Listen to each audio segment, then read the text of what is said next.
ಇವತ್ತಿಂದ simple and quick recipe ತವೆ ಅನ್ನ. ತವೆ ಮಾಡೋಕ್ಕೆ 1 ಬಟ್ಲು ತೊಗರಿಬೇಳೆ, 1 ಟೊಮ್ಯಾಟೊ, ಹಾಗೆ 1 ಚಿಟಿಕೆ ಅಷ್ಟು ಅರಿಶಿನ ಪುಡಿನ ಸೇರಿಸಿದ್ದೀನಿ. ಸೇರಿಸ್ಬಿಟ್ಟು ಚೆನ್ನಾಗಿ ಬೇಯಿಸ್ಕೊಳ್ಳಿ. ಅದ ನಂತರ ಒಂದು ಕಡಾಯಿಯಲ್ಲಿ 2 ಟೀ ಸ್ಪೂನ್ ಎಣ್ಣೆ ಹಾಕ್ಕೊಳ್ಳಿ. ಎಣ್ಣೆ ಬಿಸಿ ಆದ ನಂತರ ಸ್ವಲ್ಪ ಜೀರಿಗೆ, ಸ್ವಲ್ಪ ಸಾಸಿವೆ ಹಾಕ್ಕೊಳ್ಳಿ. ತವೆ ಮಾಡೋಕ್ಕೆ ನಿಮಗೆ ಇಷ್ಟೇ ಹಾಕಬೇಕು, ಇಷ್ಟೇ ಇರಬೇಕು, ಅದು ಯಾವುದೋ ಮೆಜರ್ಮೆಂಟು ಇಲ್ಲ. ನಿಮಗೆ ರುಚಿಗೆ ತಕ್ಕಂಗೆ ನೀವು ಹೆಚ್ಚು ಕಮ್ಮಿ ಮಾಡ್ಕೋಬೋದು. ಸ್ವಲ್ಪ ಕರಿಬೇವು ಹಾಕ್ಕೊಂಡಿದ್ದೀನಿ. ಬೆಳ್ಳುಳ್ಳಿ ಆಪ್ಷನಲ್ ಇರುತ್ತೆ, ನಿಮಗೆ ಬೇಕಂದರೆ ನೀವು ಹಾಕ್ಕೋಬೋದು, ಇಲ್ಲಾಂದರೆ ಇಲ್ಲ. ಚೆನ್ನಾಗಿರುತ್ತೆ, ಟೇಸ್ಟ್ ಚೆನ್ನಾಗಿ ಬರುತ್ತೆ, ಹಾಕ್ಕೊಳ್ಳಿ. ಹಾಗೆ 2 ಮೆಣಸಿನ್ಕಾಯಿನ ಕಟ್ ಮಾಡಿ ತೊಗೊಂಡಿದ್ದೀನಿ. ನಿಮಗೆ ಖಾರ ಜಾಸ್ತಿ ಬೇಕಂದರೆ ನೀವು ಖಾರ ಹಾಕ್ಕೋಬೋದು. ಸ್ವಲ್ಪ ಕೊತ್ತಂಬರಿ ಹಾಕ್ಕೊಂಡಿದ್ದೀನಿ. ಸ್ವಲ್ಪ ಎಣ್ಣೆಯಲ್ಲಿ ಫ್ರೈ ಮಾಡಿದರೆ ಚೆನ್ನಾಗಿ ಟೇಸ್ಟ್ ಬರುತ್ತೆ. ಹಾಗೆ 1 ಚಿಟಿಕೆ ಅಷ್ಟು ಹಿಂಗನ್ನು ಸೇರಿಸಿ, ಹಿಂಗೆ ಕೊನೆಗೆ ಸೇರಿಸಿ, ಯಾಕಂದರೆ ಹಿಂಗು ಬೇಗ ಹಾಕಿದರೆ ಸುಟ್ಟೋಗುತ್ತೆ.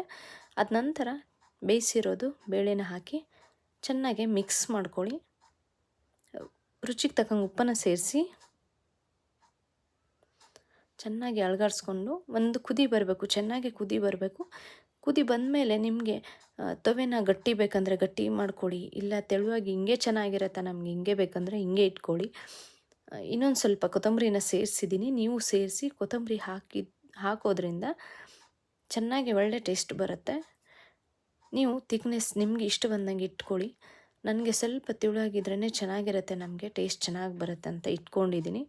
ನಿಮಗೆ ಗಟ್ಟಿ ಬೇಕಂದರೆ ಇನ್ನೊಂದು ಸ್ವಲ್ಪ ಗಟ್ಟಿಯಾಗಿ ಮಾಡ್ಕೊಳ್ಳಿ. ಹಾಗೆ ಬಿಸಿ ಅನ್ನ ಮೇಲೆ ತುಪ್ಪ ಹಾಕ್ಕೊಂಡು ಅದರ ಮೇಲೆ ತವೆ ಹಾಕ್ಕೊಂಡು ತವೆ ಅನ್ನ ತಿಂದರೆ ತುಂಬ ಚೆನ್ನಾಗಿರುತ್ತೆ. ಅದರದಷ್ಟು ರುಚಿ ಯಾವುದಕ್ಕೂ ಬರಲ್ಲ. ನೀವು ಒಂದು ಸರಿ ಟ್ರೈ ಮಾಡಿ ನೋಡಿ. ಇಷ್ಟ ಆದರೆ ಲೈಕ್ ಮಾಡಿ, ಶೇರ್ ಮಾಡಿ, ಸಬ್ಸ್ಕ್ರೈಬ್ ಮಾಡಿ. Thank you.